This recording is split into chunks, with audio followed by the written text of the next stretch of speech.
প্রথম থেকেই বলি, আমাদের টপিক ভিডিও শর্ট ফর্মে আলোচনা করা হবে।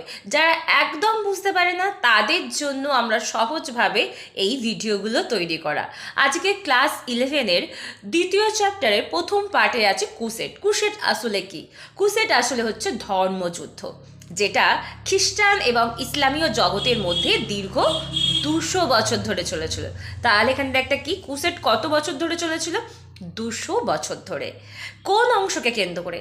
প্যালেস্টাইন। প্যালেস্টাইন ছিল খ্রিস্টান ধর্মজগতের পবিত্র স্থান, কারণ যীশুখ্রিস্ট প্যালেস্টাইন শহরেই জন্মগ্রহণ করেছিলেন। আর পবিত্র স্থান, খ্রিস্টানদের পবিত্র স্থান তুর্কিরা দখল করে নিয়েছিল।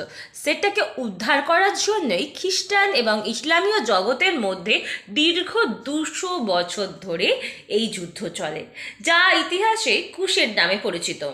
এই কুসেট 200 বছর ধরে মোট 8টি কুসেট হয়েছিল, কিন্তু প্রথম কুসেটকে জনগণের কুসেট বলা হয়, কারণ প্রথম কুসেটের নেতৃত্ব দিয়েছিল কে? দ্বিতীয় আরবান, পোপ দ্বিতীয় আরবান।